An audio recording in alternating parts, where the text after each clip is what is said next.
Então vamos lá. Já está aparecendo aqui para todos. Dá um Apocalipse. zoom aí no Sim, Apocalipse 8, perfeito. para a gente Apocalipse poder ver 8, melhor. ele tem apenas 13 versículos, mas acredito que nós vamos precisar de 2 lives para falar sobre esse capítulo. Por incrível que O capítulo pareça. 8 fala até a quarta trombeta, deixa eu só Não, ter é até a certeza. quarta, depois ele só menciona as outras 3, né? Ele fala no final que ai dos habitantes da terra por causa das vozes das trombetas dos 3 anjos que hão ainda de tocar. Então, na verdade... Então, beleza, pode ler o capítulo 8 inteirinho, acho que a gente vai conseguir fazer ele inteiro, então. Eu acredito que dá pra fazer ele inteiro. Acredito, porque Tá. são 4 trombetas, então melhor ainda. Isso. Então vamos lá, pessoal. Agora a gente vai pedir atenção, porque é muito importante a compreensão aqui dessas palavras. A gente vai pegar as próprias chaves bíblicas para a interpretação correta das palavras que estão sendo citadas, das palavras-chave que estão sendo citadas nesses versículos, tá? Então nós não vamos fazer uma interpretação particular, porque a Bíblia não permite isso. A pessoa ela não pode interpretar da forma como ela acha, da forma como ela imagina. A gente tem que usar a própria tradução, entre aspas, que a Bíblia dá, né? De cada significado de cada palavra, com base em outras passagens, nas quais as palavras foram usadas da mesma forma. Então, exatamente essa interpretação bíblica e histórica que nós faremos, tá? Eu sei que a gente está trazendo um entendimento que choca um pouco em relação ao entendimento do sistema religioso, mas esse é a interpretação puramente bíblica. Quem for sincero, quem for da verdade, vai perceber que a gente está sendo totalmente fiel às escrituras e totalmente fiel aos fatos históricos. Tá bom? Então vamos lá. Gilberto, inclusive, nós estamos deixando as referências bíblicas que comprovam as chaves de interpretação daquele texto. Então, em cada estudo que a gente faz, quando a gente fala, olha, essas águas aqui representam povos, a gente mostra onde que prova isso. Olha, essa besta aqui representa um império, um grande império, a gente mostra. Esses dias aqui que fala, tantos meses ou dias representam anos, equivale a anos, né, corrido na história, a gente mostra. Então, todas as referências são deixadas para que você, que quer realmente o estudo bíblico e se aprofundar, depois de assistir a live, depois de assistir o vídeo, você pode ainda ir lá, baixar a apostila e estudar em casa. Correto, irmão Gilberto? Não, perfeito, perfeito. Apocalipse 8. E havendo aberto o 7º selo, fez-se silêncio no céu, quase por meia hora. E viu 7 anjos que estavam diante de Deus, e foram-lhes dadas 7 trombetas. E veio outro anjo e pôs-se junto ao altar, tendo um incensário de ouro, e foi-lhe dado muito incenso, para opor com as orações de todos os santos sobre o altar de ouro que está diante do trono. E a fumaça do incenso subiu com as orações dos santos, desde a mão do anjo até diante de Deus. E o anjo tomou o incensário e o encheu do fogo do altar, e o lançou sobre a terra, e houve depois vozes e trovões, e relâmpagos e terremotos. E os 7 anjos que tinham as 7 trombetas prepararam-se para tocá-las. E o primeiro anjo tocou a sua trombeta, e houve saraiva e fogo misturado com sangue. E foram lançados na terra, que foi queimada na sua terça parte. Queimou-se a terça parte das árvores, e toda a erva verde foi queimada. E o segundo anjo tocou a trombeta, e foi lançada no mar uma coisa como um grande monte ardendo em fogo, e tornou-se em sangue a terça parte do mar. E morreu a terça parte das criaturas que tinham vida no mar, e perdeu-se a terça parte das naus, dos navios. E o terceiro anjo tocou a sua trombeta, e caiu do céu uma grande estrela ardendo como uma tocha, e caiu sobre a terça parte dos rios e sobre as fontes das águas. E o nome da estrela era Absinto, e a terça parte das águas tornou-se em absinto, e muitos homens morreram das águas, porque se tornaram amargas. E o quarto anjo tocou a sua trombeta, e foi ferida a terça parte do sol, e a terça parte da lua, e a terça parte das estrelas, para que a terça parte deles se escurecesse, e a terça parte do dia não brilhasse, e, semelhantemente, à noite.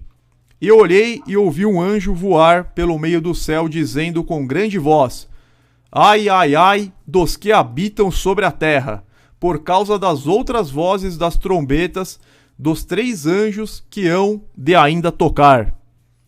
Então, com isso nós concluímos a leitura aqui do Apocalipse capítulo 8. Ele fala da abertura do 7º selo, de 4 trombetas, e no último versículo ele fala que ainda serão tocadas outras 3 trombetas, né? Trombetas dos 3 anjos que hão de ainda tocar. Então nós vamos falar sobre esse 7º selo e essas 4 trombetas aqui pertinentes ao capítulo 8. Nós vamos fazer a interpretação bíblica e histórica do que isso significa. Eu já adianto para vocês que todo esse capítulo ele está em linguagem profética, tá? Quando eu falo assim, caiu uma estrela que chamava absinto, não é que vai abrir o domo e caiu uma estrela, não é nada disso. Vocês vão entender, a gente vai explicar. Então vou passar a palavra aqui para o irmão Flávio. Ok, meus irmãos. Então, nessa sequência de vídeos, agora estamos aqui entrando a respeito da abertura do 7º selo. Este 7º selo, ele é seguido do toque das 7 trombetas. E nós vamos ver aqui no final do capítulo 8 a respeito dos 3 ais, né? Ai, ai, ai, que seriam as 3 últimas trombetas, ou os 3 ais. Isso vai ser muito importante também nos estudos futuros, se Deus permitir, para você entender como que a interpretação historicista, ela realmente se encaixa, ela faz todo sentido, até mesmo dentro dos acontecimentos na história, em relação à luta da Igreja e o Império Romano. Bom, deixando o 4º século, que foi dominado pela mente religiosa, nós vamos chegar agora no 5º século, né? E neste vamos ver grandes guerras que ocorrem dentro do Império Romano, principalmente o Império Ocidental, né? Estas guerras e mais guerras marcam o momento da era cristã. A terça parte de tudo foi destruída, a terça parte das árvores, a terça parte da terra, a terça parte do mar, enfim, a terça parte da civilização. É a queda do Império Romano Ocidental.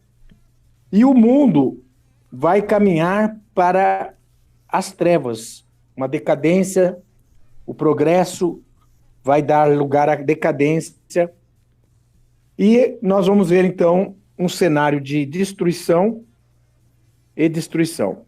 Quando o Cordeiro abre o 7º selo do Apocalipse, este selo, ele compreende as 7 trombetas. 7º selo revela eventos históricos que vão trazer a queda do Império Romano.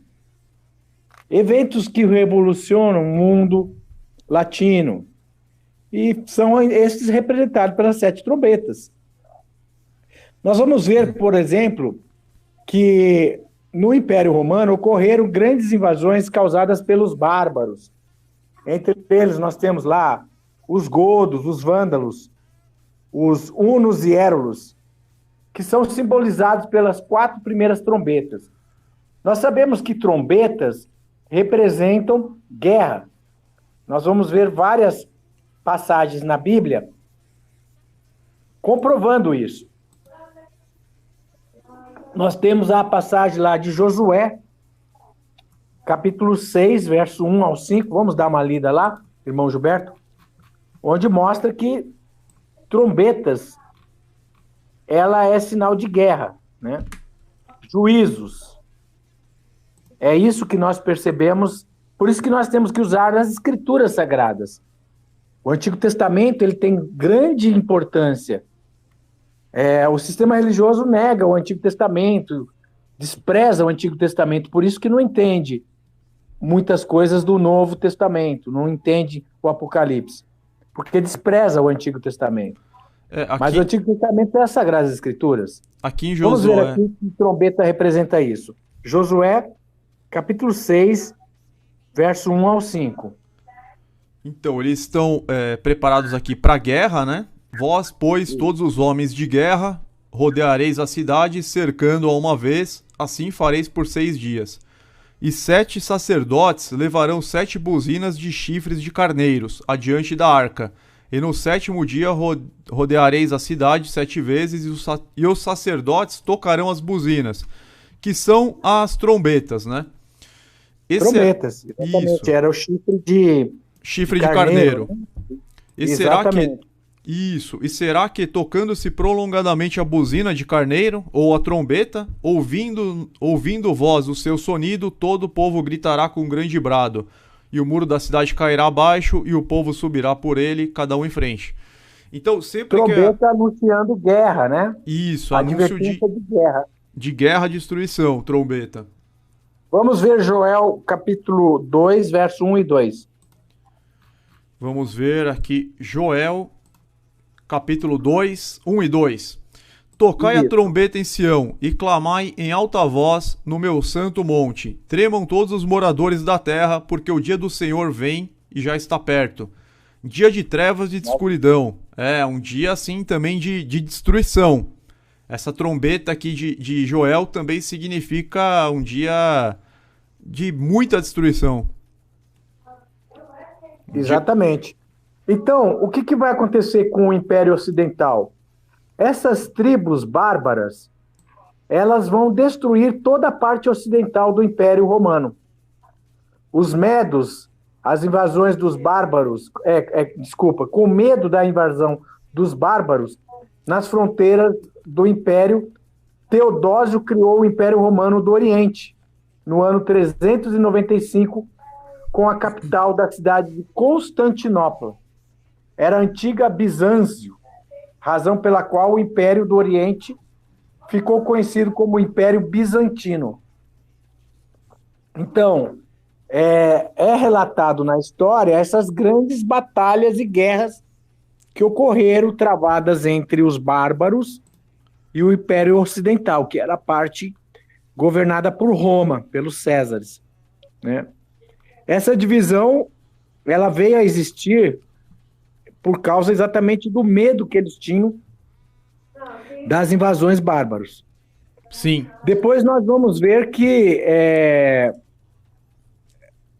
essas invasões acabaram trazendo o fim do Império Ocidental, né, de Roma.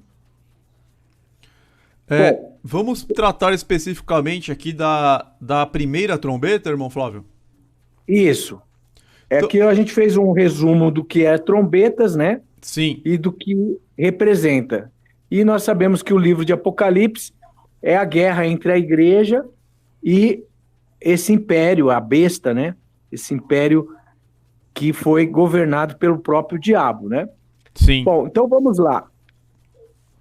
Quando os homens destruíam as florestas, os godos, isso está em Apocalipse 8, verso 7. E o primeiro anjo tocou a sua trombeta, e houve saraiva e fogo misturado com sangue. E foram lançados na terra, que foi queimada na sua terça parte. Queimou-se a terça parte das árvores, e toda a erva verde foi queimada. Então, aqui nós estamos falando da invasão dos godos, né? Roma ali foi... O Império Romano Ocidental, na realidade, ele foi invadido pelos bárbaros durante todo o século V, até a sua total destruição. Só sobrou o Império Romano Oriental. O Ocidental ele foi praticamente todo... Dividido. É. Então nós vamos... Totalmente dividido e enfraquecido. Totalmente, sim. Entrou na Era das Trevas, né? Da decadência, que foi a chamada Era das Trevas. Exatamente. Deixa eu só aumentar aqui a letra para ficar mais fácil para o pessoal ver. Então, a narrativa profética coloca a cena da invasão da Itália pelos godos, comandados por Alarico. Ele é o anjo da primeira trombeta, que trouxe fogo à terra. Porque anjo é mensageiro, uma pessoa que exerce influência, tem liderança, né? Sim. Quanto a Saraiva, não se pode entender que seja literal. Saraiva, no sentido real, é uma chuva de pedras, de gelo, que destrói árvores, vegetais, ervas. O sangue provém das mortes pela espada em guerras. Tudo isso tem simbologia bíblica, né? Êxodo capítulo 9, 25, Jeremias 21, 10, Isaías 63, de 1 a 6, né? Mensageiro representando pessoa ou líder ou liderança, Malaquias 3:1, Apocalipse 2:1, Daniel 8:10, Isaías 14, de 12 a 17.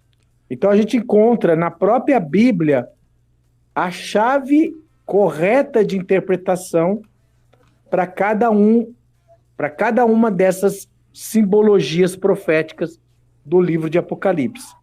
Então, o livro de Daniel, por exemplo, tem muitas profecias ali que trazem as chaves de interpretação para entender o livro de Apocalipse. Uma pessoa não consegue entender o livro de Apocalipse se ela não estudar e conhecer o livro de Daniel, principalmente os capítulos 2, capítulo 7 de Daniel, que dão as chaves de interpretação sobre a besta que surge do mar e a besta que surge da terra de Apocalipse 13. Então... Oi. Não, perfeito. O irmão Flávio ele tá falando das chaves para a interpretação bíblica e não como é feito no sistema religioso que cada seita, cada denominação traz uma interpretação diferente da outra. Exatamente. O irmão Igor Cardoso colocou aqui, assistam também o Beabá das Profecias no canal Prisca Coco. É verdade, o Beabá das Profecias, ele coloca exatamente todas as fundamentais, os fundamentos, né, para a profecia, para que possa entender o livro de Apocalipse. Lá no canal do Evangelista Flávio também nós temos uma playlist sobre o Anticristo e sobre Daniel e Apocalipse, que é importantíssimo a pessoa estudar para que ela possa sentir segurança no entendimento da Bíblia e não ficar sendo tocado por qualquer tipo de vento de doutrina aí e de interpretações fantasiosas que muitas vezes não têm base bíblica. Eu vi alguns comentários, pessoas, muito interessante a live, eu vou assistir as outras. Para facilitar, eu coloquei aqui, estou compartilhando a tela para vocês, no lado direito tá a playlist com as 7 lives anteriores. A playlist ela chama Revelando o Apocalipse. Já tem as 7 lives anteriores e até amanhã eu coloco essa também, tá? Então quem clicar aqui já tá na ordem certinha aqui na playlist, tá bom? Para quem perdeu as anteriores e quer se inteirar, desde o capítulo 1 até o 8. Então, vamos lá falar sobre a primeira trombeta. Então, deixando o 4º século, que foi dominado pela mente religiosa, chegamos ao 5º século, dominado pela batalha. Guerras, guerras e mais guerras marcam esse momento da era cristã. A terça parte de tudo foi destruída. Então, a terça parte das árvores, do mar, enfim, a terça parte da civilização, das árvores. Trevas cobriam o mundo, o homem não caminhava na luz, o progresso deu lugar à decadência. Depois vocês vão até entender essa questão de 1/3 das estrelas, da luz do sol, da lua. Vocês vão perceber que as trevas começaram a predominar sobre a luz, sobre a cultura, sobre o conhecimento, de tanta destruição que atingiu esse período. Então esta é a paisagem que encontramos, destruição e mais destruição. Então, o Cordeiro abriu o 7º selo, como nós vimos. e ele revela eventos históricos que trouxeram a queda do Império Romano. Eventos que revolucionaram o mundo latino e foram representados pelas 7 trombetas. Agora será visto que as invasões dos godos, vândalos, hunos e érulos são simbolizadas pelas 4 primeiras trombetas. Então aqui nós já estamos falando para vocês o que são as 4 primeiras trombetas. São essas invasões desses povos bárbaros. Primeiro dos godos, depois dos vândalos, hunos e érulos. E cada um tem um líder. A gente até separou aqui na Wikipedia. Então os godos são comandados por Alarico, os vândalos por Genserico. Depois Átila, tem a invasão de Átila, que foi a pior de todas, e termina com Odoacro. Então isso tudo faz parte da história, e é exatamente esse período do século V. Aqui, ó, o Odoacro, ele reinou entre o ano de 476 a 493 depois de Cristo, que foi praticamente aí o derradeiro, né? Quando o Império Romano já estava praticamente todo destruído, devido às invasões anteriores. Então, tudo isso aqui compõe a história, tá? O livro de Apocalipse, ele, como a gente estava dizendo no começo da live, ele pega 2 anos de história mais o reino milenar, 3.000 anos. São 22 livros no Apocalipse, 22 capítulos, desculpa, no livro de Apocalipse. Não quer dizer que tudo já aconteceu, mas grande parte das profecias, das revelações já aconteceram. Falta pouca coisa agora para o retorno do Messias, tá? Então vamos dar sequência aqui. Então, essas 4 trombetas se tratam dessas invasões. Essas tribos bárbaras destruíram a parte ocidental do Império. Com medo das invasões dos bárbaros nas fronteiras do Império, Teodósio criou o Império Romano do Oriente, em 395, com a capital na cidade de Constantinopla. Era a antiga Bizâncio, razão pela qual o Império do Oriente ficou conhecido como Império Bizantino. Isso todo mundo aprendeu na escola também. Essa divisão deixaria de existir assim que não houvesse mais ameaça por parte dos bárbaros ao Império Ocidental. Não foi isso que realmente aconteceu. A onda de invasões trouxe o fim do Império do Ocidente. Antes de continuar, é necessário entender o importante simbolismo, a trombeta. Bom, a trombeta nós já explicamos, né? O que ela significa. Nós já fomos até o livro de Josué, que significa guerras, destruição.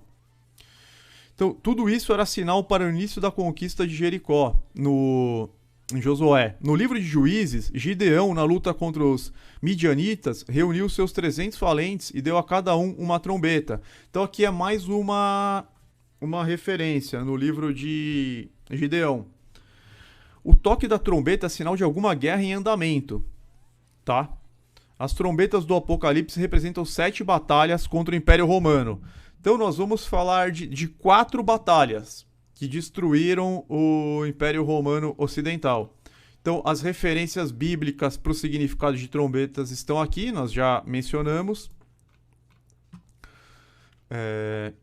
E depois, a quinta e a sexta, que a gente não vai falar hoje, representam as invasões muçulmanas e otomanas.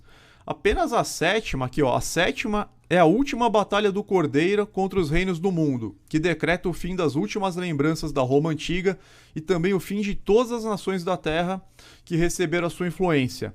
A sétima trombeta ela ainda não tocou, né? Para quem fala, pô, mas vocês já falaram que tudo aconteceu? Não. Foram tocadas 6 trombetas, essas 3 já aconteceram de fato, mas a sétima ela está por vir, só que ela está muito próxima. Porque o retorno do Messias, que vai guerrear contra as nações, ele vai dominar sobre todas as nações, isso vai acontecer nessa geração. E ele mesmo fala para Pilatos, Jesus responde para Pilatos, né? Quando ele pergunta, tu és rei? Ele fala, para isso eu nasci. E na Bíblia fala que Jesus ele vai ser o único rei que vai reinar eternamente. Por exemplo, Israel teve vários reis. Teve o rei Saul, o rei Davi, o rei Acabe, o rei Salomão. Teve uma sequência de reis e os reinados eles sempre terminavam. Só que quando Cristo vier reinar sobre todas as nações do mundo, ele vai reinar eternamente. Vai ter esse reino de 1000 anos de regeneração e depois vai descer a Jerusalém Celestial. O tabernáculo de Deus vai descer sobre a terra, está em Apocalipse 21. Só que mesmo assim o reinado de Cristo vai continuar para todo sempre. Então falta tocar, a 7ª trombeta não tocou porque Cristo ainda não retornou, mas está próxima. Então vamos falar sobre a invasão dos godos, quando os homens destruíram as florestas. Então só relembrando aqui o versículo 7, o primeiro anjo tocou a sua trombeta e houve saraiva e fogo misturado com sangue, que foram lançados na terra, e foi queimada a terça parte da terra, a terça parte das árvores e toda a erva verde. Aqui não é de toda a terra, tá falando do Império Romano, tá? Essa narrativa profética coloca em cena a invasão da Itália pelos godos, comandados por Alarico. Ele é o anjo da primeira trombeta que trouxe fogo à terra. Anjo não quer dizer que vai ser uma bênção, porque os anjos eles eram muito utilizados para juízo também. Então, Deus ele tanto pode enviar um anjo para o bem, para proteção, ou para passar uma mensagem, quanto ele pode enviar um anjo para destruição. Tiveram batalhas que um único anjo matou, acho que 180 mil pessoas. Então, ele pode enviar um anjo para juízo. Só que aqui, o anjo está sendo de forma também simbólica. Está simbolizando esse general, na verdade um ex-general que acabou se tornando o rei dos godos, né? Pelo que eu estava pesquisando, Alarico, esses bárbaros, eles não eram totalmente selvagens. Na verdade, eles eram governados por Roma. No auge, o Império Romano chegou a governar 60 milhões de pessoas. Então esses povos viviam nas fronteiras e alguns até fizeram parte do exército romano. Então muitos deles aprenderam a lutar com os romanos.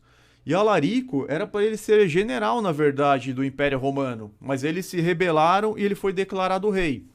Então a história dele vocês conseguem encontrar aqui também na Wikipedia, ó, Alarico. E explica tudo, ó, 410 tal, foi no começo das invasões. Foi um rei, tanto que na Wikipedia chama ele de rei também, ó. Foi um rei visigótico da dinastia dos Baltos, foi o primeiro líder germânico a tomar a cidade de Roma, no famoso saque de Roma. Então, a nossa interpretação, ela bate exatamente com a história. Não tem outra possibilidade de bater tudo perfeito. A gente conseguir pegar todas as chaves bíblicas e bater exatamente com a história, todos os fatos e os anos certinho, entendeu? Então, é lógico, a gente não vai ler tudo isso aqui para vocês, nós fizemos um resumo, mas nós vamos deixar todos os links na descrição. Então, só para terminar aqui, houve essa guerra, a invasão por Alarico. E quanto a Saraiva, então aqui, ó, anjo representa um mensageiro ou uma pessoa que exerce influência espiritual ou liderança sobre as outras. Alarico, vocês viram, ele foi o rei dos visigodos, então ele representava uma liderança sobre as outras. Quanto a Saraiva, não se pode entender que ela seja literal. Saraiva, no sentido real, é uma chuva de pedras de gelo que destrói árvores, vegetais, ervas, etc. Sangue provém das mortes pela espada em guerras. A terra se refere ao Império Romano, pois são contra as suas terras esses juízos divinos. E aqui nós temos as interpretações dessas palavras. Malaquias 3:1, acredito que já está até aberto aqui, ó. Malaquias 3, eis que eu envio o meu mensageiro, que preparará o caminho diante de mim. Então aqui é um dos significados de anjo também, mensageiro. Apocalipse 2:1.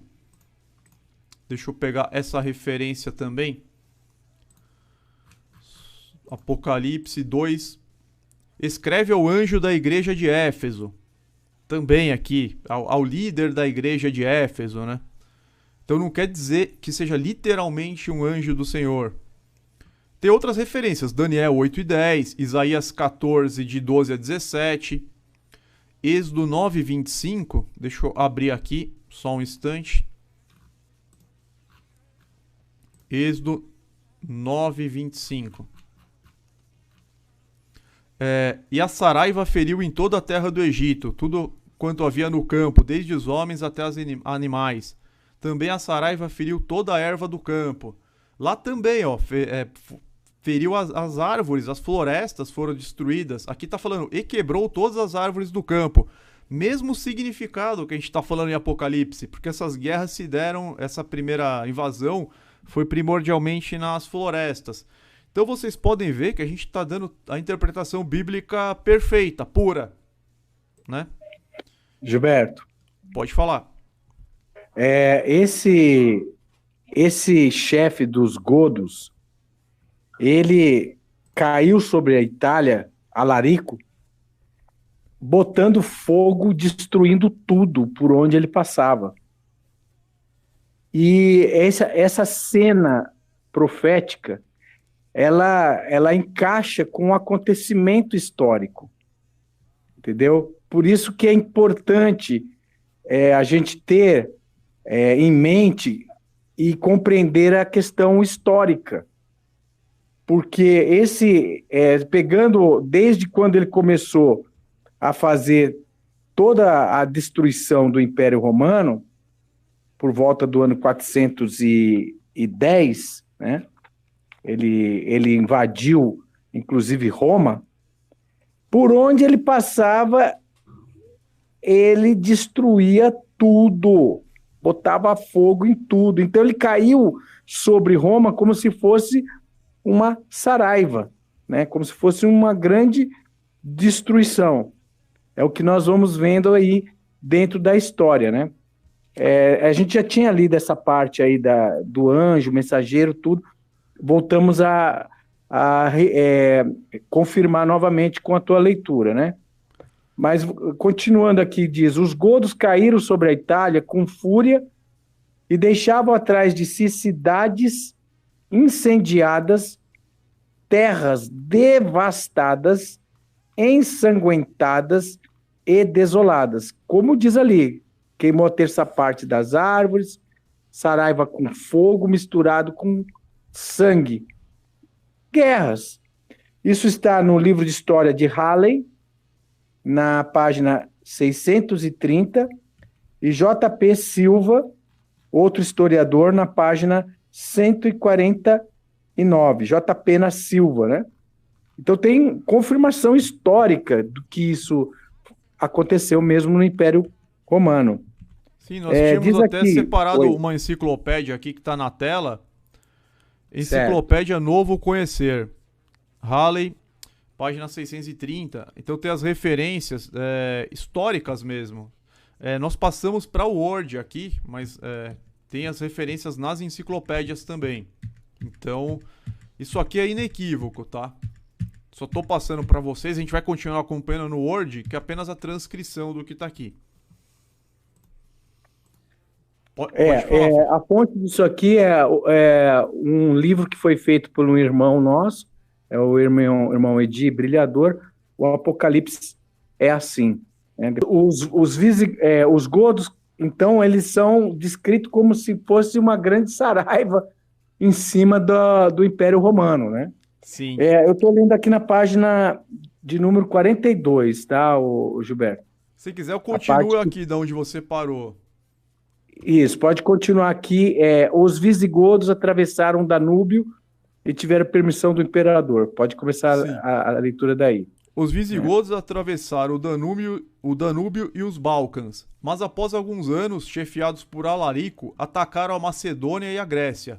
Mais tarde invadiram a Itália e saquearam Roma, que devastaram, pouparam somente a Basílica dos Apóstolos, no ano 410. Eles invadiram depois a Península Ibérica, onde formaram um grande reino, e na Itália, os ostrogodos fizeram o mesmo. A grande invasão foi em 406. Dezenas de milhares de germanos, vândalos, burgúndios, suevos precipitaram-se na Gália, saquearam e destruíram cidades, devastaram os campos e fizeram um grande morticínio. Quando os godos, comandados por Alarico, sitiaram Roma, a deixaram sem alimentos e, além da fome, alastrou-se uma epidemia de peste, resultando dos milhares de cadáveres insepultos, ou seja, tinham milhares de corpos nas ruas apodrecendo. Não dava nem tempo de enterrar, porque eles estavam no meio da guerra. Isso gerou uma peste também que matou mais gente ainda. Os romanos, desesperados, sufocaram seu orgulho e imploraram a Alarico que se retirasse. O chefe visigodo exige para isso todo o ouro e prata da cidade como resgate, além da libertação de cerca de 40 mil escravos bárbaros. Aos decepcionados embaixadores romanos que lhe perguntavam: "Que nos deixas, pois?", ele respondeu: "A vida". Mais tarde, outra vez Alarico sitiou Roma, que caiu no dia 24 de agosto de 410. Seguiram-se 3 dias de saque e de sangrenta matança, da qual participaram os 40 mil escravos libertados do sítio anterior. Os godos avançaram para o interior do Império Romano em busca das melhores terras e provisões. Aí está o sentido da profecia, pois para se estabelecerem não perdoavam nada, destruíam tudo, incendiavam as cidades, derramavam o sangue dos romanos em sangrentas batalhas e ateavam fogo nas florestas e nos campos. Por isso que fala da destruição das árvores também, da vegetação. A invasão deles foi semelhante a saraiva de fogo misturado com sangue, e eles destruíram a terça parte da terra, a terça parte das árvores e toda a erva verde. Isso aconteceu literalmente, na realidade, essa parte aqui. A terça parte... a terça parte, né? A terça parte do Império Romano começou a ruir por causa das invasões bárbaras, e Alarico foi esse anjo destruidor que tocou a primeira trombeta. Roma recebia uma saraivada de destruição. Exatamente. Então, aqui a gente conclui a primeira trombeta. Podemos passar diretamente para a segunda trombeta, irmão Flávio? Sim. Uma vez que você compreende essa questão bíblica das imagens proféticas, das chaves proféticas, você acha a correspondência histórica, aí você vai vendo que tudo vai se encaixando, tudo vai mostrando que o livro de Apocalipse ele foi escrito em cima de uma visão profética da história da igreja e do Império Romano, essa grande batalha entre o bem e o mal, né? Essa batalha épica entre o bem e o mal, e que estão descritas de forma de linguagem profética no livro de Apocalipse. Agora a gente já vai ver novamente uma nova imagem profética com um acontecimento histórico. Na sequência dos godos vão vir os vândalos. Vamos lá, então. Sim, aqui vai ser mais fácil de interpretar porque tem poucos elementos novos. Então vamos lá. E o segundo anjo tocou a trombeta e foi lançada no mar uma coisa como um grande monte ardendo em fogo. E tornou-se em sangue a terça parte do mar. E morreu a terça parte das criaturas que tinham vida no mar. E perdeu-se a terça parte dos navios. Aqui está bem claro, né, que foi uma batalha no mar. Perdeu-se a terça parte dos navios. Esse aqui está bem tranquilo de interpretar. Essa profecia retrata a invasão dos vândalos no Império Romano, comandados por Genserico. Nela, um grande monte ardendo em fogo é lançado no mar. Morrem as criaturas viventes e são destruídos seus navios. Vocês vão ver, os navios mesmos dos romanos pegaram fogo, 1/3 de toda a frota pereceu. Então vamos lá. Praticamente não há simbolismo para se desvendar nessa profecia, uma vez que já se conhece os significados do anjo e da trombeta. E o de monte já foi visto que significa reino. Então monte significa reino na Bíblia. Monte na Bíblia significa reino. Vamos dar uma prova bíblica disso? Sim. Está em Isaías, capítulo de número 2. Isaías 2. Vamos dar uma prova bíblica disso. Que monte em profecia significa reino. E acontecerá nos últimos dias que se firmará o monte da casa do Senhor no cume dos montes, e se elevará por cima dos outeiros, e concorrerão a ele todas as nações. Então se firmará o monte, se firmará o reino da casa do Senhor. Exatamente. Em Daniel capítulo 2 também fala: a pedra que foi cortada sem mãos de um grande monte, feriu a estátua e fez um grande monte e encheu toda a terra. Quer dizer, monte significa reino em profecia. No versículo 3 também, irão muitos povos e dirão, vinde, subamos ao monte do Senhor, à casa de Deus de Jacó. Subamos ao reino, né? Ao reino do Senhor. Então, agora nós já temos todas as interpretações bíblicas. E, mesmo assim, ela é um pouco literal aqui, porque ela fala da destruição dos navios. Navios são navios mesmo. Não tem uma simbologia. Aí realmente é o lugar que se deu o flagelo, né? A trombeta. Sim, se deu no mar. Foi no mar mesmo e foram destruídos, aqui ele fala no mar, naus. E foram destruídos literalmente os navios. Então vamos lá. As demais descrições serão entendidas naturalmente pelo contexto histórico. Então, o toque da segunda trombeta é uma segunda guerra contra Roma, liderada por um grande chefe militar de um reino que tem como palco o mar.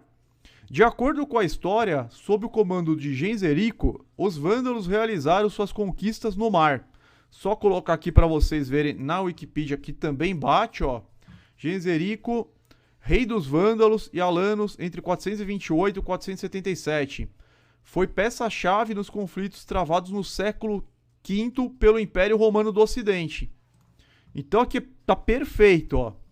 Ele era o rei dos vândalos que travou essa guerra contra o Império Romano no século V também. A partir do ano, o reinado dele foi de 428 a 477. Então, eu vou deixar esse link aqui para vocês também.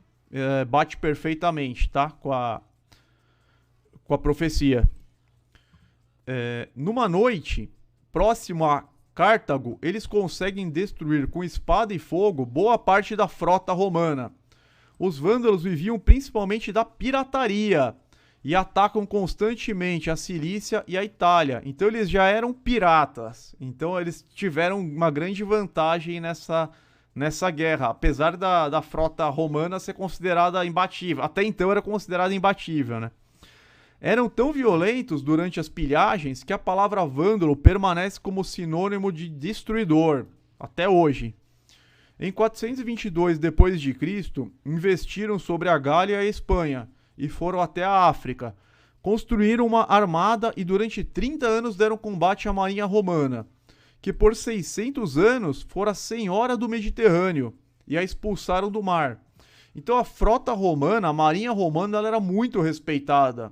Ela dominou o Mediterrâneo, ela dominou os mares durante 600 anos consecutivos. Mas foi humilhada pelos vândalos. Por incrível que pareça, foi humilhada aqui pelos vândalos. É um juízo divino, não tem escapatória. Então, a construção dessa poderosa frota permitiu Genserico, rei dos vândalos, ocupar a Córcega, a Sardenha e parte da Cilícia. O historiador Edward Gibbon diz que a frota romana se dirigiu de Constantinopla a Cartago com 1.113 barcos, e o número de soldados e marinheiros excedia 100 mil homens. Olha o tamanho da frota romana. Mais de 1.100 barcos e mais de 100 mil homens. O vento tornou-se favorável aos desígnios de Genserico, que havia tripulado com os mais bravos mouros e vândalos os seus maiores navios de guerra, após os quais eram rebocados grandes barcos cheios de materiais combustíveis. Aí vocês já estão entendendo o fogo. Então eles estavam levando material combustível para tacar fogo na frota romana, nas frotas romanas. Uma montanha de fogo, né? Exatamente. Voltando aqui no versículo, ó. Como um grande monte ardendo em fogo e tornou-se em sangue, né? Foi lançada no mar um grande monte ardendo em fogo. Era justamente o que eles estavam levando nos grandes rebocadores deles. Barcos cheios de materiais combustíveis. Na obscuridade da noite, esses vasos destruidores foram impelidos contra a desprevenida e confiante frota dos romanos, despertados agora pela consciência dos seus instantes de perigo. A disposição densa dos navios e a grande quantidade de gente a bordo contribuíram para o progresso do incêndio, que se transmitiu com rápida e irresistível violência, e o soprar do vento e o crepitar das chamas, os dissonantes gritos de soldados e marinheiros que não podiam mandar nem obedecer aumentavam o horror do tumulto noturno. Então, na verdade, a quantidade de pessoas, de tripulantes, foi até pior, porque piorou o tumulto. O fogo, ele até se espalhou mais rápido. Então era gente gritando para tudo que era lado, pulando na água. Virou um caos, virou um verdadeiro inferno. 1.118 barcos, né?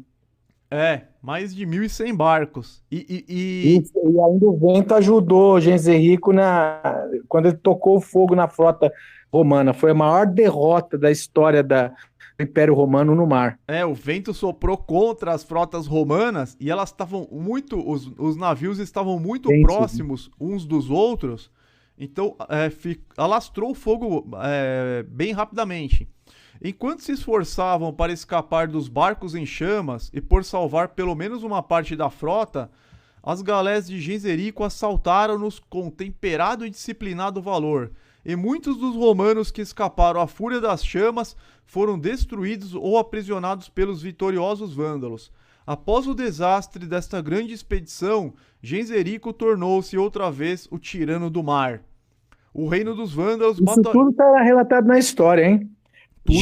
Edward Gibbon. Tudo relatado na história. A gente vai deixar, novamente mostrar aqui, a gente vai deixar o link da Wikipedia que relata isso. Aqui é mais completo, né? Desde como ele ascendeu ao trono, a invasão do norte da África, saque de Roma. Então é um pouquinho mais completo aqui. E a gente vai deixar os mini documentários, os trechos dos documentários do History Channel também para vocês verem com mais ilustração esses episódios. Então, o rei dos vândalos batalhou no mar e destruiu a terça parte do poder de Roma. A investidura de Genserico foi como que um grande monte ardendo em fogo, que tornou em sangue a terça parte do mar romano. Por isso que eu falei, essa aqui é a mais fácil de todas de interpretar, né? Ela praticamente se auto-interpreta. Ele matou a terça parte dos marinheiros e soldados que havia no mar, e destruiu a terça parte dos navios romanos, literalmente. Humilhou a frota romana, que tinha sido a rainha dos mares por muitos séculos, 6 séculos seguidos. Ele foi o anjo da segunda trombeta, que lançou Roma ao abismo. Referências bibliográficas, Enciclopédia Novo Conhecer, volume 3, página 389, Halley, tem a citação aqui, página 630, Arruda, Gibbon, Edward Gibbon.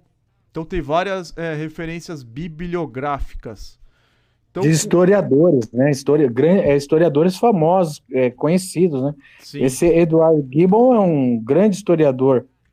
Quem estuda história e quer fazer curso de história tem que conhecer Edward Gibbon e esses grandes historiadores que falam do Império Romano, né? Do Império Romano.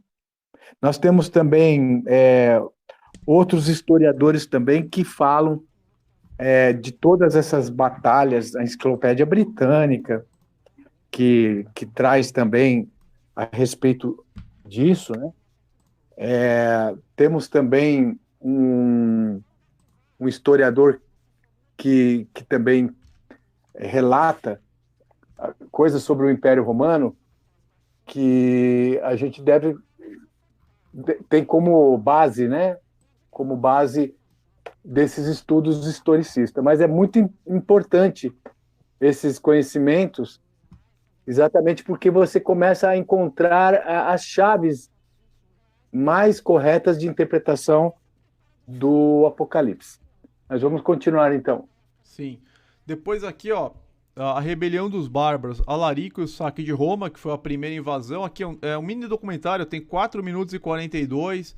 Eu vou deixar depois esses aqui no link da descrição para vocês verem. Vamos continuar agora com os Hunos. Quando os homens sofreram um grande flagelo. Então aqui é Apocalipse 8, versículos 10 e 11, que é a terceira trombeta, o terceiro anjo, tá? Então vamos lá. E o terceiro anjo tocou a sua trombeta e caiu do céu uma grande estrela ardendo como uma tocha, e caiu sobre a terça parte dos rios e sobre as fontes das águas.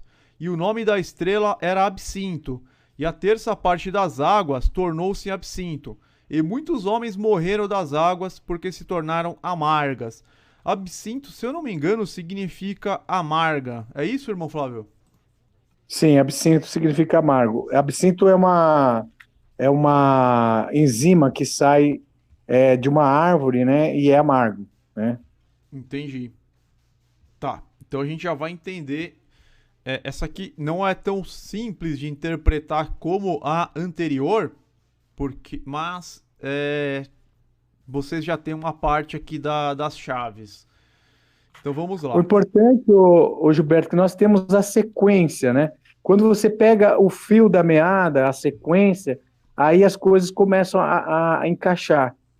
Como a gente já conseguiu identificar o acontecimento histórico versus a imagem profética da primeira trombeta e da segunda trombeta, então é deduzível que a terceira trombeta é algum acontecimento histórico subsequente, né, ao que aconteceu daquele outro anterior, né? Então isso começa a encaixar e aí você encontra a imagem junto com a história. Perfeito. Sobre essa invasão dos Hunos, tem aqui também, acabei fechando sem querer, foi o Átila. Peraí, deixa eu abrir aqui. Estrela, ela é símbolo de mensageiro também, anjo. Isso está em Apocalipse capítulo 1, versículo 19. Né? Isso. Estrela e anjo é a mesma coisa em profecia. Vamos ver lá em Apocalipse. Apocalipse. A simbologia. Qual, irmão Flávio? Apocalipse? Apocalipse capítulo 1. 19? Versículo 19 e 20. Tá, escreve essas coisas que tem visto, e as que são, e as que depois dessas hão de acontecer, o mistério das 7 estrelas que viste na minha destra, e dos 7 castiçais de ouro. As estrelas são os anjos das 7 igrejas, e os 7 castiçais que viste são as 7 igrejas. Então, estrela tem simbologia também de anjo, mensageiro, tá? Perfeito. Pode ser bom, pode ser ruim. As 7 estrelas são os anjos. Isso, exatamente. Pode ser alguma coisa boa, bênção ou juízo. Muitas vezes é juízo, né? No caso aqui é juízo contra o Império Romano. Sim. Essa estrela que cai como um fogo ardente, né? E ela vai tornar a terça parte das águas, é alguém que vai tornar o governo e toda a estrutura do Império Romano em águas amargas, em coisas amargas para todos eles, né? Uhum. E também vai mostrar onde que se deu as batalhas, né? Sim. Então aqui, ó, Átila o Huno, também conhecido como Praga de Deus ou Flagelo de Deus, foi o rei dos Hunos, que governou o maior império europeu de seu tempo, desde o ano 334 até sua morte em 453.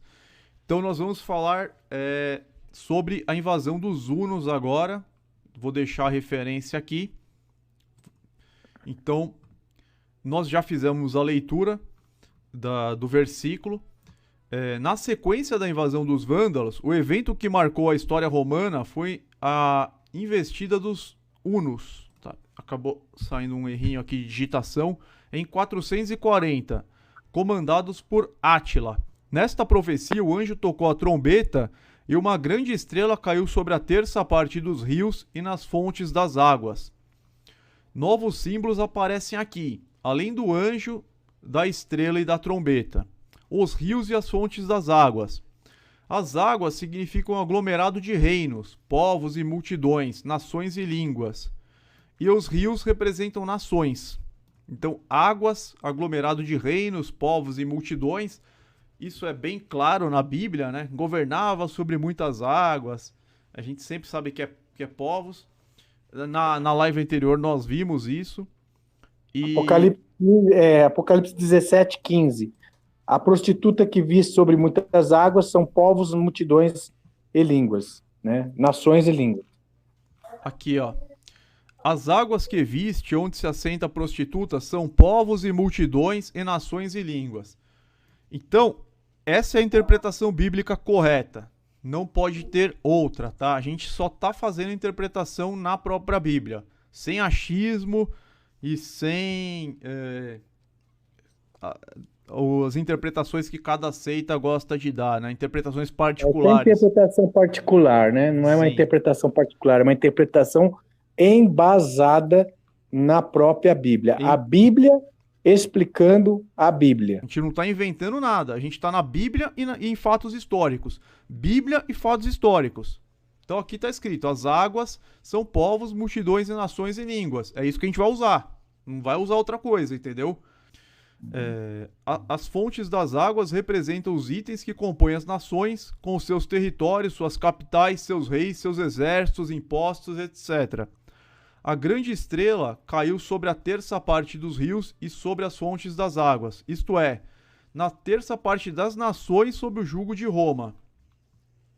Ao tomar mentalmente todas essas definições, é possível entender que a Terceira Guerra, comandada por um poderoso guerreiro, estava em marcha contra Roma e afetaria diretamente a política e a economia de 1/3 do território do Império Romano. Aqui ele já estava bem complicada já a questão econômica deles. A estrutura do Império Romano já estava totalmente enfraquecida com essas guerras, essas trombetas. Isso vai fazer um link com a quarta trombeta. Esse enfraquecimento político, econômico, cultural, vai fazer um link direto com a quarta trombeta. Vocês vão entender. Tudo se encaixa perfeitamente, né, nessa interpretação historicista. Então vamos lá. As guerras provocadas por Átila ensanguentaram os rios da Europa. Ele invadiu a parte ocidental do Império Romano e com seus formidáveis guerreiros pilhou as cidades, derramou o sangue dos exércitos e exigiu pesados tributos em troca da paz. Pelo que eu estava estudando, ele dobrou os tributos. Por exemplo, se pagava 20%, foi para 40%. Essa invasão dos hunos é considerada a mais terrível das invasões. A partir da Ásia, atravessaram a Europa Central e encheram de terror.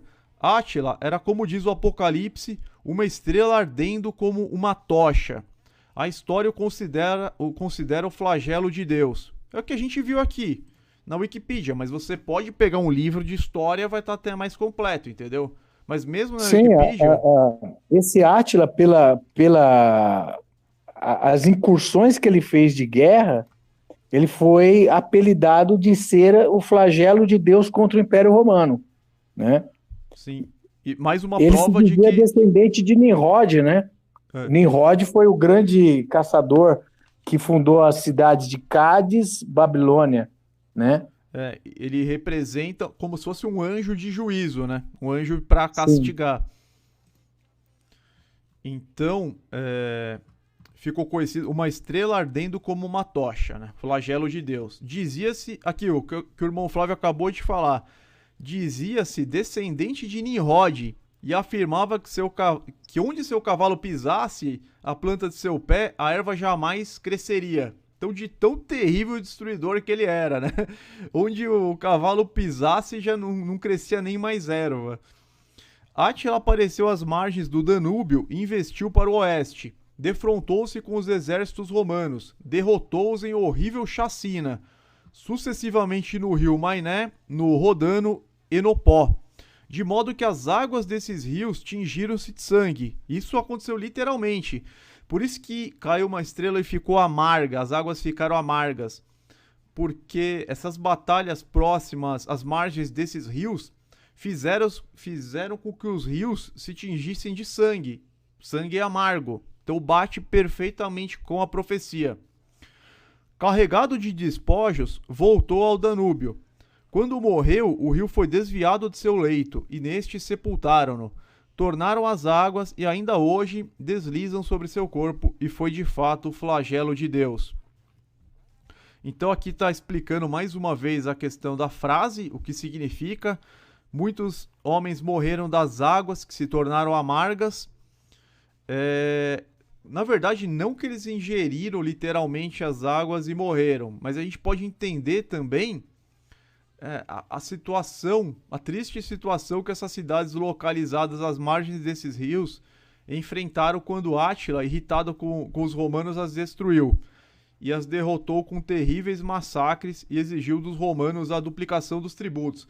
Então ficou amarga nos dois sentidos, né? Porque elas foram tingidas de sangue e porque as cidades às margens dessas águas, elas foram parcialmente destruídas e o que sobrou ele exigiu aqui, ó, duplicação dos tributos, dos impostos. Em 441, quando foram refutadas suas exigências, Átila lançou sua ofensiva. Destruiu e derrotou poderosas cidades romanas nas regiões localizadas próximas ao Danúbio. Avançou para ao rio Danúbio, né? Ao rio Danúbio. Ao rio Danúbio, exatamente. Vou colocar aqui. Avançou para o interior do Império do Oriente e chegou até a capital, Constantinopla, após sucessivas vitórias. Aí, as altas muralhas barraram o acesso dos seus arqueiros montados. Constantinopla era uma capital inexpugnável, né? Ela tinha uma grande proteção, que eles criaram, um bunker, né? Mas não desanimou, voltou contra as tropas romanas, que haviam sido rechaçadas para o norte do Mar Negro. O terror da cavalaria comandada pelo primeiro rei dos Hunos, conhecido no Ocidente, obrigou os romanos a aceitarem os elevados tributos em ouro estipulados por Átila em troca da paz. Isso está na enciclopédia Novo Conhecer, volume 3, página 2012 e 2013. O anjo da terceira trombeta foi Átila, a estrela, né? Que caiu como absinto. O grande líder dos hunos. Ele invadiu o Império Romano, trouxe sofrimento, amargura e morte à população que vivia próximo aos rios Danúbio, Ródano, Maine e Pó. Ele veio qual uma grande estrela ardendo como uma tocha e trouxe a espada, o sangue, além de exigir elevados tributos em troca de paz. O Império Romano sucumbia ante, entre aspas, flagelo de Deus. Então, perfeito. Aqui é uma sequência lógica, histórica e com base em interpretação bíblica com relação às palavras-chave. Então, Gilberto, o importante desse conhecimento que nós estamos trazendo a todas as pessoas que têm ouvido, participado dessa sequência de vídeos do Apocalipse, é que é um conhecimento progressivo, é um conhecimento que tem enraizamento e embasamento bíblico, e ele traz uma segurança de entendimento e de certeza de que aquilo que vai acontecer das profecias vindouras ainda, porque falta ainda a sétima trombeta consumar, o sétimo flagelo também consumar. Então você tem uma certeza, uma segurança do entendimento da interpretação bíblica, porque você vem, como que diz, pegando desde o começo, desde do início, as bases bíblicas, o beabá da profecia bíblica, a estruturação da linguagem bíblica, né? E que Deus deu essa interpretação, essas chaves de interpretação para a igreja do deserto, para a igreja que ficou 1.260 dias sendo sustentada no deserto, longe da vista da serpente. Nós vamos estudar isso no Apocalipse 12, em lives futuras, se Deus permitir. Mas os irmãos vão ver como que isso traz uma segurança, uma certeza de fé, quando a gente tem as chaves corretas da interpretação bíblica e historicista. Sim. Tem vários vídeos aqui sobre as invasões bárbaras e tem sobre a invasão de Átila também aqui. Tem até um documentário grande, ó. Reinos bárbaros, Hunos, Átila, Praga de Deus. Tem um documentário aqui de 2 horas e 20, mas tem uns curtinhos também de 4 ou 5 minutos, para quem quiser se inteirar mais sobre essa explicação que nós demos. Agora podemos partir para a quarta trombeta. Bom, então vamos lá. Hércules, quando os homens se tornaram bárbaros, né?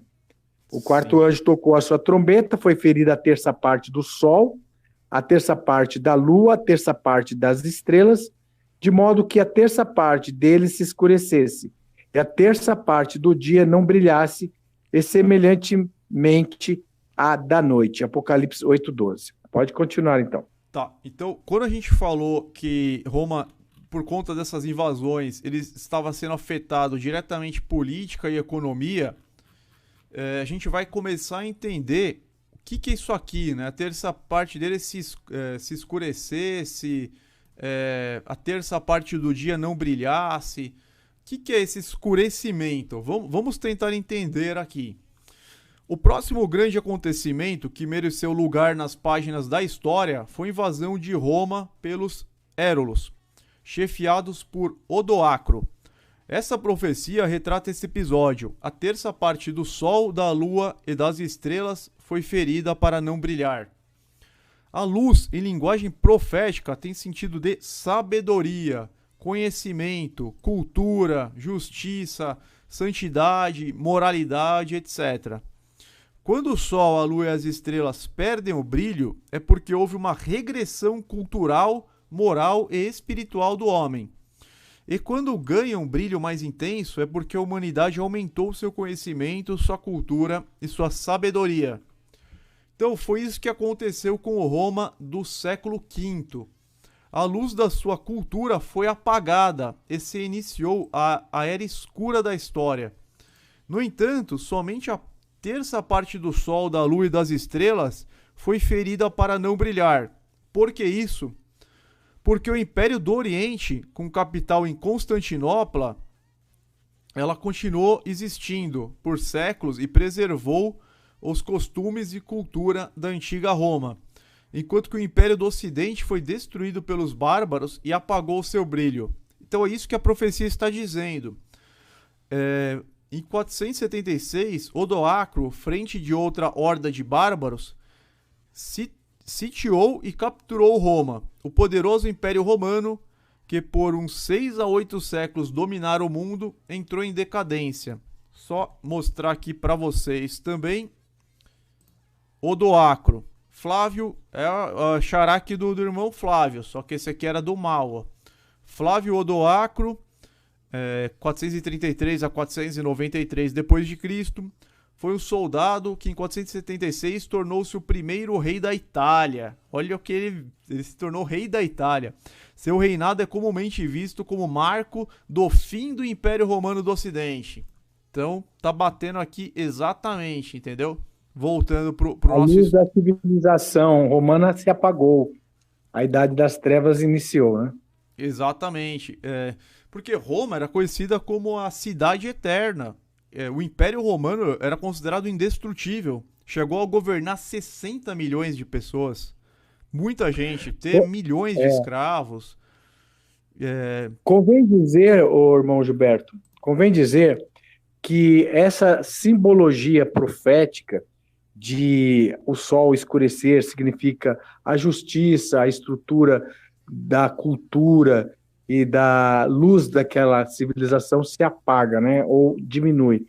Nós temos aqui uma sequência de vários versículos da Bíblia que provam profeticamente isso. Daniel 12:3, Mateus 13:43, 5:14, Atos 13:47, João 1, verso 9, 2 Coríntios 4, verso 6, Mateus 3:11, Lucas 12:49, Salmos 39, verso 2 e 3. São tudo partes de citação bíblica que respaldam esse entendimento sobre diminuir a luz do sol, diminuir a luz da lua, apagar as estrelas, relacionado à queda da civilização, o enfraquecimento de uma civilização.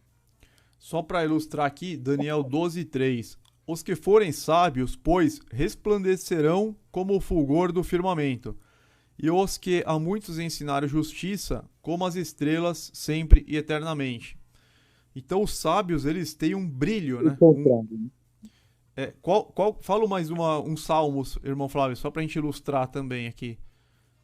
Salmos... nós temos o Salmo 39, 2 e 3. Salmos 39, 2 e 3.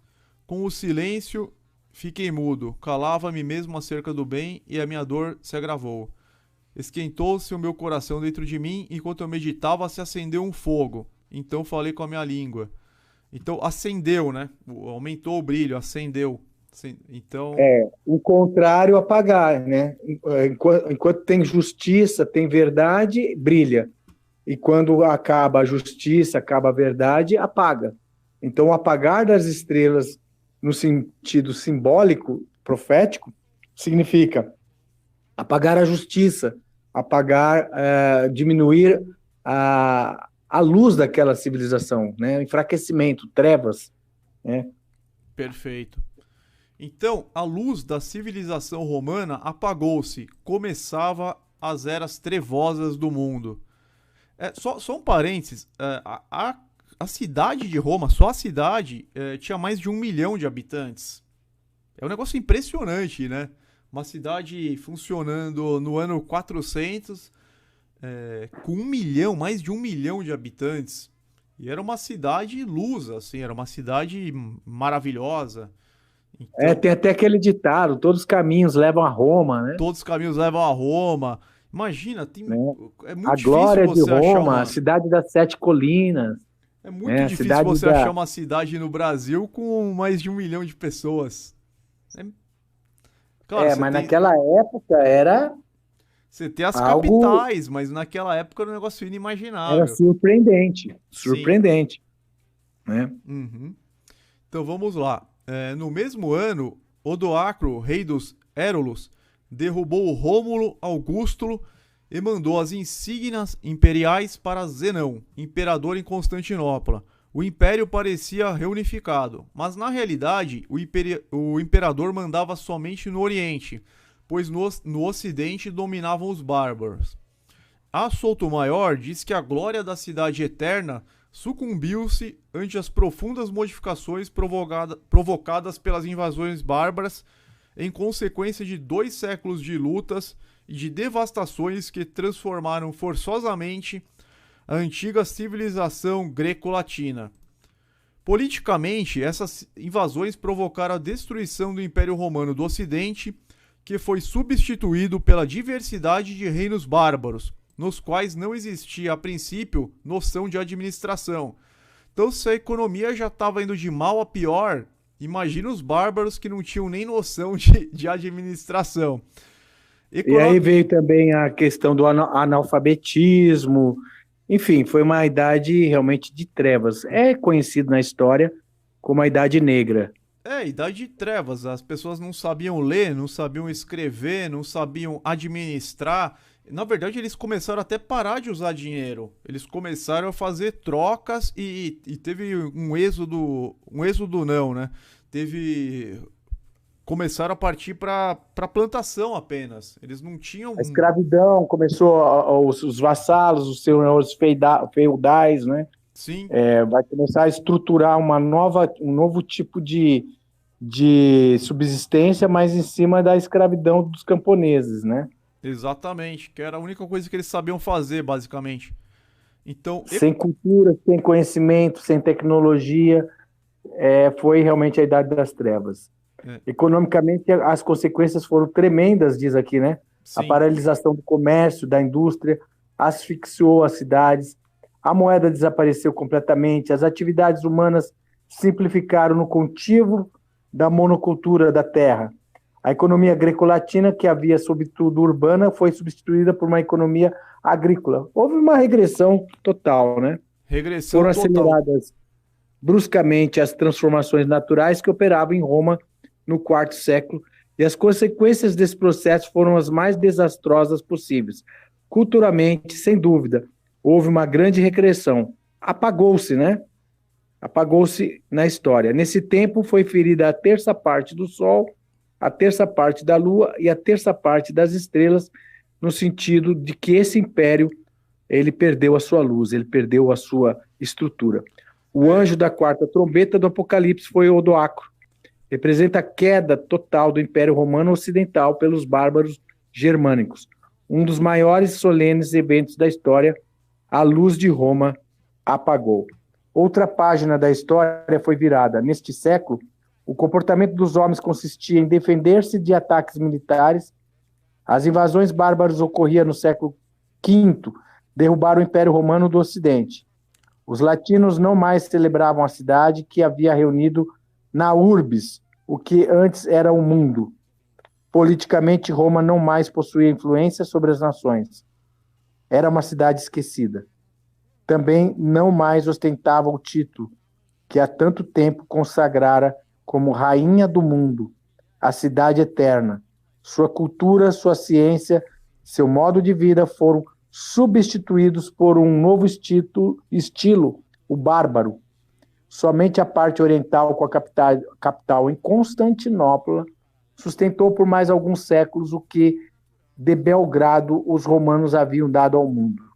Então, nosso destino é a cidade das poderosas muralhas. Vamos contemplar essa fortaleza. Quem sabe conseguiremos transpor seus muros. Os muçulmanos não conseguiram. Vamos junto com eles ver o que acontece com a capital do Oriente do Império Romano. Quais serão as surpresas do itinerário histórico profético do Apocalipse, o que nos reserva o toque da quinta e sextas trombetas. Maravilha, ô Gilberto, nós temos aqui então o capítulo 8, depois vem os 3 outros ais, que são as 3 últimas trombetas, né, que vão ocorrer numa outra fase, num outro cenário do Império Romano. Interessante que é bom compreender essa questão aí da queda de Roma, que vai dar bastante entendimento sobre a Apocalipse 13, que fala que uma das cabeças do império, né, da besta, foi ferida de ferida mortal e depois foi curada, e todos se maravilharam.